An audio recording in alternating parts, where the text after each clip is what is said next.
Ito na po ang pagbubukas ng second quarter laban ng Kazakhstan at Gilas Pilipinas. Hatid sa atin to ng Cobra Energy Drink. May laban ka! Dr. J after the hottest of starts para sa Gilas, powered by Andre Blach, na kung saan he was responsible for the first 19 points, scoring 17 and assisting on the other 2.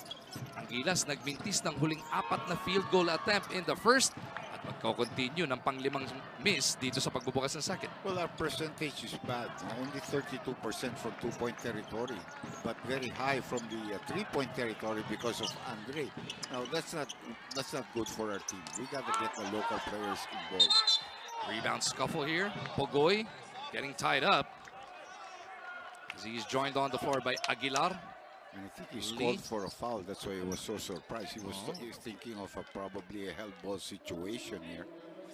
And he comes into the picture and he's called for the foul. Umibabaw naman pala. So ang 5, Pogoy, Lee, Rose, etong si Eram, Aguilar, and Castro. As Gilas is looking for a stop. Kazakhstan lines it up. Doesn't work on the 3, but nasahod si Japiton. Yeah, that's not a good type of foul. And dapat the referee should have been on the ball. He should have called that because Japet was up in the air and this guy went under him. That's Anton Pikov diving under Japet Aguilar. Good thing Japet did not get hurt. Marunong din bumagsak si Japet. Well, he probably felt the guy underneath him. That's why medyo nakita mo gusto na niyang tumukod if he had to 3-point attempt by Eram. Doesn't work on this one. Almost a minute into this second frame. Clemens on the move para dito sa Kazakhstan. Clemens pa rin, sinalubong ni Aguilar. Japet has whistled for a personal.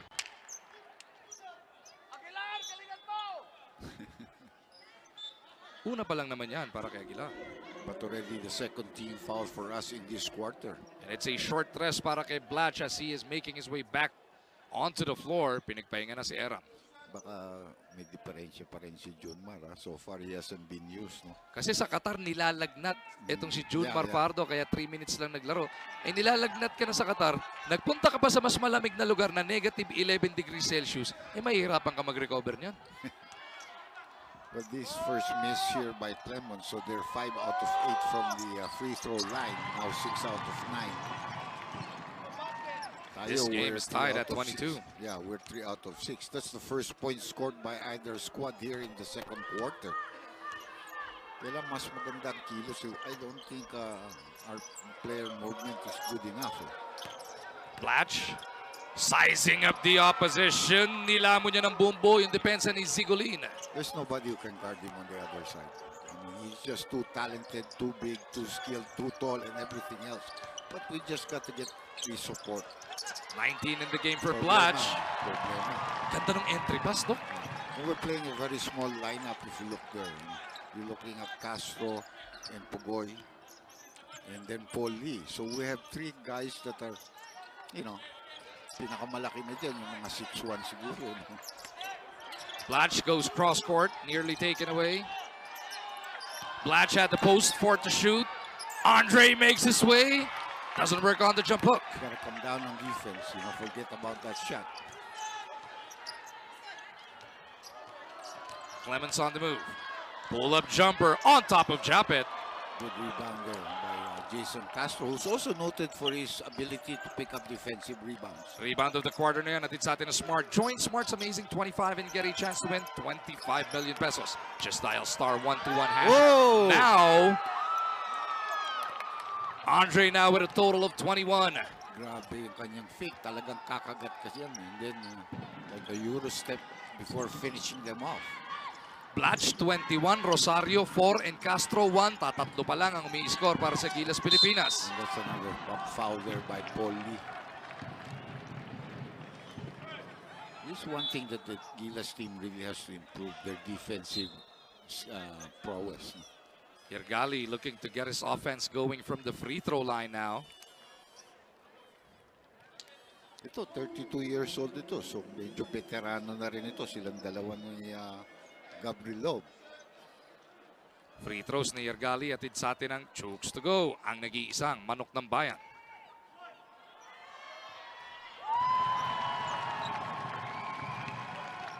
First point of the game for Yergali. He came up with that huge shot in crunch time kontra sa Gilas Pilipinas. It was with the shot clock winding down and him fading to the left, pero naipasok pa rin niya. Well, you talk about a veteran player. That's why he's been on the national team for so long. Because, you know, veteran players, good heroes, can make shots when you need them.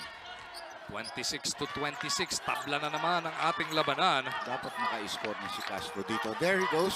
Jason kicks it out.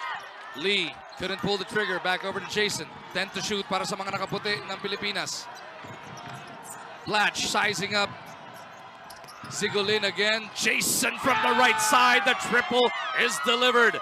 Atin sa atin yan ang all-new Google Wi-Fi plans. Get unlimited fiber in every room, on every device. Visit pldthome.com tonight. Kanina ko pa nakita yung tira ni Castro na yun. And the third steal of Blatch, and he converts again. Move of the quarter yan. Atin sa atin na Smart. Join Smart's Amazing 25 and get a chance to win 25 million pesos. Just dial *121# now. Salamat sa pagsasama niyo sa amin. Bringing this to our countrymen. A reach-in foul against Paul Lee. Again. And that's going to be team foul number 4 para sa Pilipinas, though. You know, that's the way he defends it. You know, he's got to really make the adjustment to the... You cannot put your hands out and try to prevent a guy from making moves or reaching in. Napakahigpit sa FIBA ng ganyang tawagan. That's automatic to them. And you cannot even question that. And the coaches know that. You can see Yeng in the... you know, Yeng has really kept his cool in this ball game. Yergali down low. Yan lang ang problema. Traveling. Trying to post up against the shorter Castro.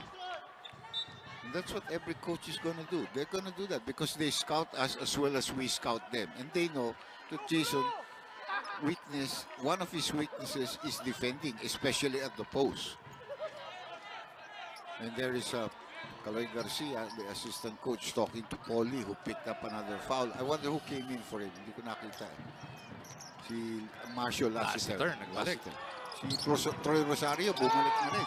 Lassiter with an 18-footer.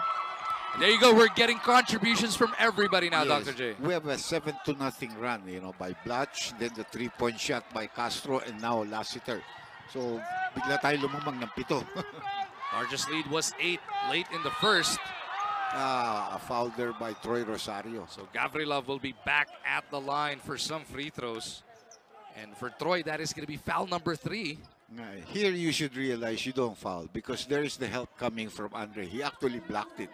At siyempre, instinct yan eh. Gusto mong dumipensa, baka matapik mo, no? Yun ang ating amazing moment natin sa atin ng Smart. Join Smart's Amazing 25 and get a chance to win 25 million pesos. Just dial *121# now.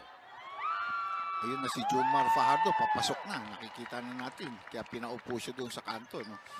It has to be after a made second free throw. Nag-report na siya, pero hindi siya Hindi umabot before the first eh. Correct. Kung umabot siya, pwede na siyang pumasok. Free throw na to, atin sa atin ng Chooks to go. Ang nag-iisang manok ng bayan.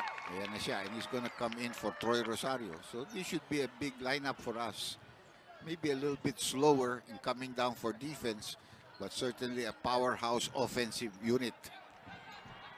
So let's see how quickly Junmar has recovered here.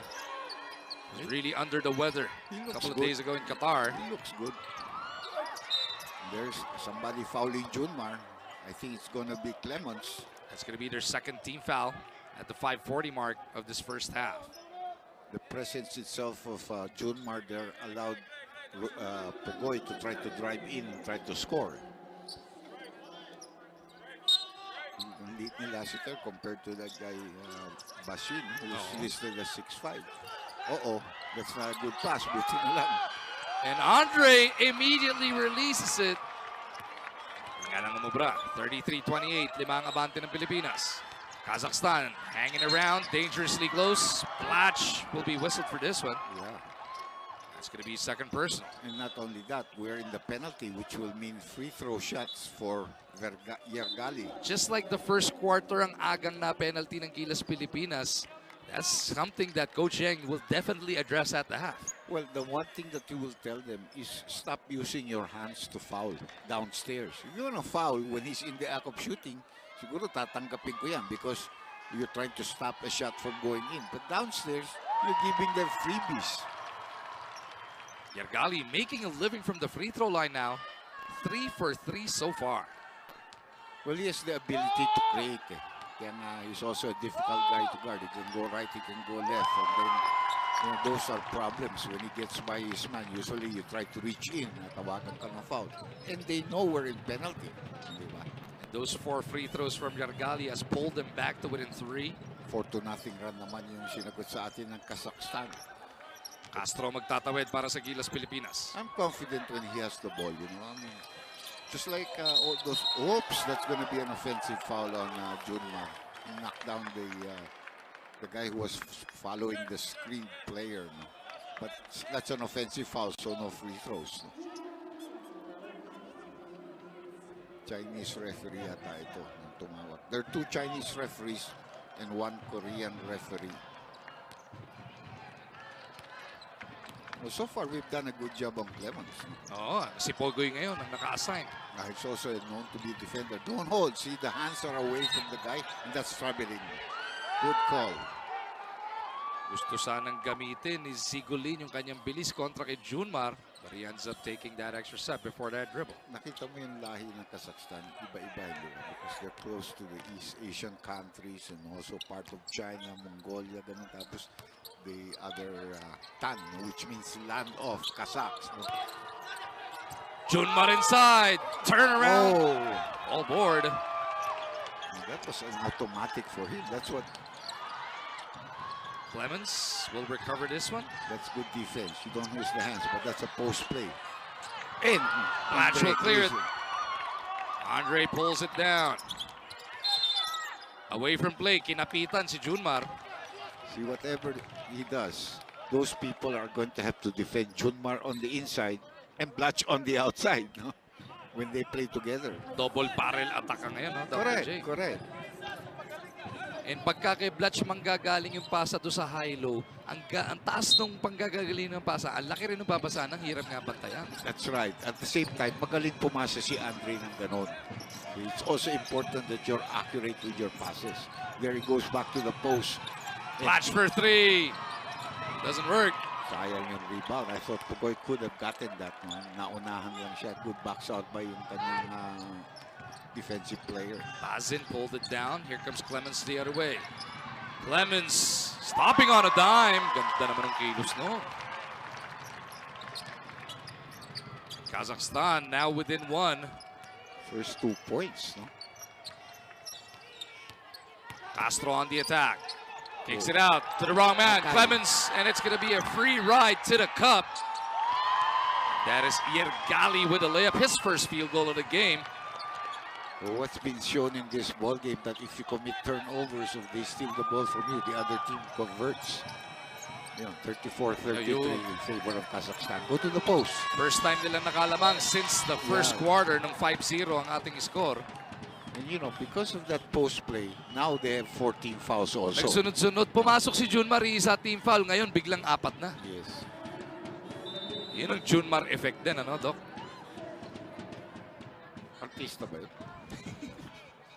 Hindi yata siya yung kinukuhanan, yung nasa likod. So, humarang bigla. Oh, Junmar trooping to the bench now. Baka may dugo or something like that. That they have to clear. May timeout yata eh. Sinasabi niya, akop shooting dapat, pero sabi ng rep, parang amen. Para may timeout. Looks like a timeout on the floor here. Atid sa atin doon ang Chooks to go, ang nag-iisang manok ng bayan.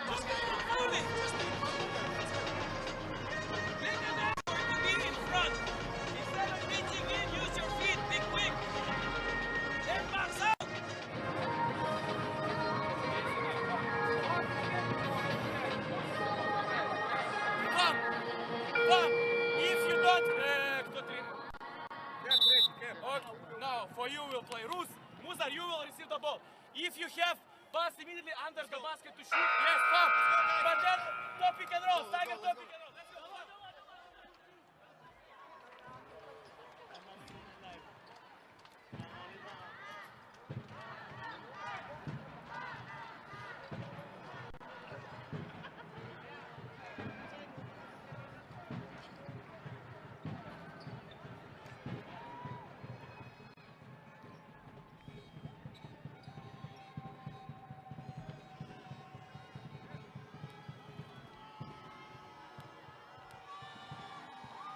You have got to commend itong coach ng Kazakhstan, si Coach Kurilo Nokas.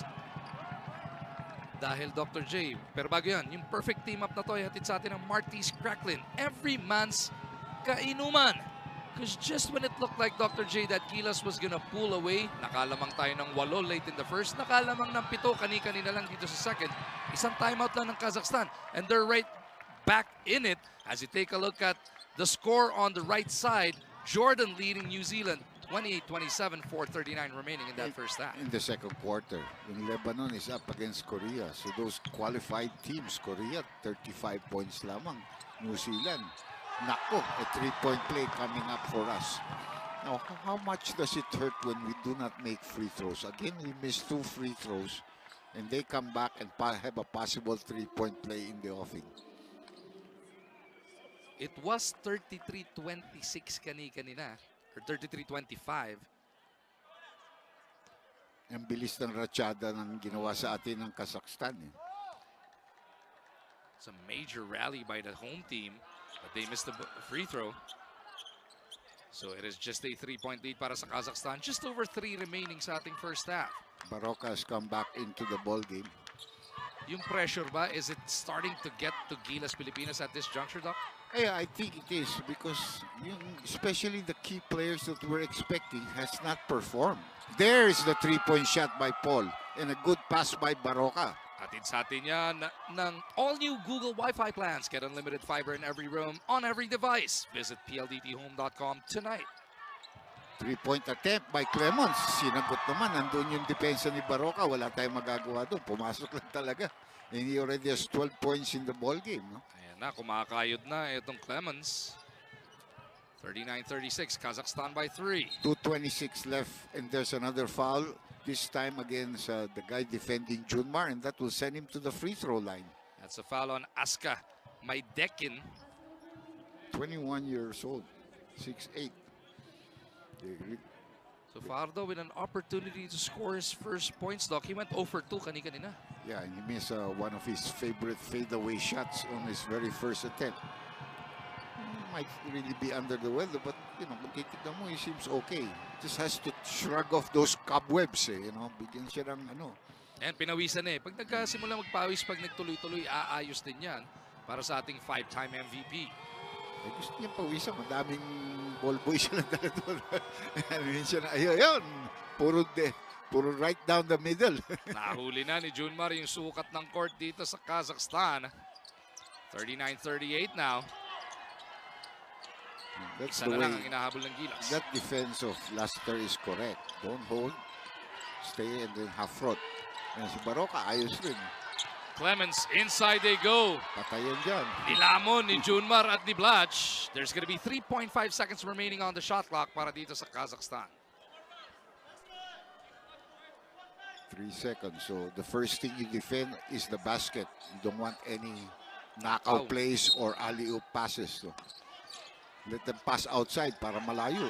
Bago sila. Yan ang sinasabi ko. But Blach recovered. Oh, tinawagan ng foul. That looked clean from Andre Blach, and if it is, it's gonna be his third personal. Yan ang problema dun. Bumagsak yung tao, nag-automatic pumito yun. Pero that was a clean block. I think sumabit sa ring kaya siya bumagsak. Yeah. Kita mo, Pagsabit ni Bashin. masakit pa nga wrist niya. That's a clean block. Yung pagsabit niya sa ring, yun yung nag-cause kaya siya nag-swing at doon sumakit yung kamay niya doon sa ring, hindi sa pagbagsak. Again, that's committing a mistake. You know, that's the play that you're looking for in 3-second shot. No? Guy cutting to the basket. You let them get a pass outside, you know, 25, 26 feet in 3 seconds and let them make a shot from there. But he misses the free throw. Both teams have had problems from the free throw line. No? Pangatlo na ba yan o pangalawa ni Blach? Looks like it's just the Second foul, no? Hindi, pangatlo na nga, Dok. Pangatlo na. That is 3 personal fouls on Andre Blach. He's got to watch it the rest of this first half. Tandaan natin na sa FIBA game hanggang 5 personal lang. Yes. Graduate ka. Pati technical counted yan as a personal foul. And now Kazakhstan is applying pressure in the backcourt. Baroka will get it across para sa Gilas. Looking to tie or retake the lead. Yes, Andy sirree. Mark with a floater. That's a familiar shot. Two good baskets. One good basket by Baroka. The other one, a nice assist pass to Paul Lee. Tabla tayo sa 40. Just hands up, Andre. Rebound, picked up by Blatch. Tignan mo yung reaction ni Vlad. Sabihin mo, mabagal siya, mabigat siya. Pero ang bilis niya kumuha ng bola. Siya nang galing sa ibabaw nun. But another turnover. Napuwersa yung pasa. O si Blatch sumundot na naman. Buti na lang. Hindi natawagan. And nag-turnover pa yung kalaban na si Bashin. Napatama pa niya kay Bajin, ano? Nanggigil din, nakita niya, nako, pang-apat na foul to. Yung bilis talaga ng kamay ni Blatch. Yeah, those are players' instinct when you reach in like that, you know. Baroka should go all the way. And he does. Doesn't work. Pardo taps it. But Kazakhstan ends up with it. Clemens looking to set this one up. You know, our players must be tired. Ang bagal natin sa mga yung loose ball recovery. Those are players that I know are very quick in picking up balls. They try to attack June Mara at the post. Good defense there. Marshall bothering that shot. Here comes Splash. There's Paul. Andre to the corner. Marshall will load it up. Yes! We needed that. And timeout kaagad ang tinawag ng coach ng Kazakhstan. 5-0 run para sa Gilas Pilipinas will give us a 3-point lead, 43-40. Timeout na to. Atin sa atin ang Chooks to go. Ang nag-iisang Manokambay.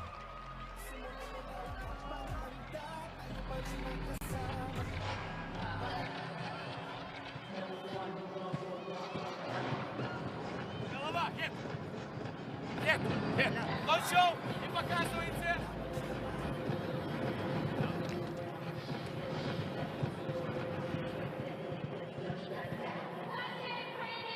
Кто-нибудь спрашивает? Пластичный Qualifier. Hey, Sasha, come out. Come in. Instead of Kola, you will be at the floor. You will play immediately. Yung hindi gumagalaw eh. Kasi aangat yung isa. Hindi na tumatay. Kaya hindi nagmumove yung bola.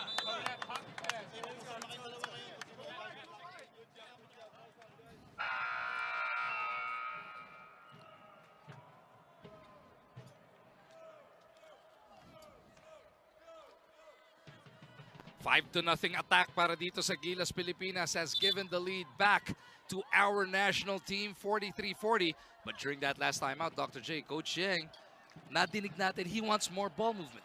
Exactly what I've been saying. Now, we started that way. That's why they had the 5-0 run. We missed, I think, our first 4 shots because it was all 1-1. And right now, we had contributions from 3 different locals. Paul Lee with 3, Lassiter with 3, and the 2 points of Baroka. All of a sudden, iba na yun di ba? Oh, 3-point shot.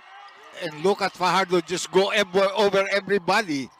Yan si Kraken. And now we go for the last shot. They're also in penalty, so we have no hurry here. Shot clock is off. 15 remaining in this first half. At inalis na si Blatch, so there is no chance of him picking up another foul. No? Lee will make his move. Pag-aralan. 7 remaining. Yeah. Chop it back to Lee. Correct. 4 to go. Stop, Paul stop. puts his set down. Up and a fake and a fadeaway. Perfect. Paul Perfect. Lee delivers the dagger.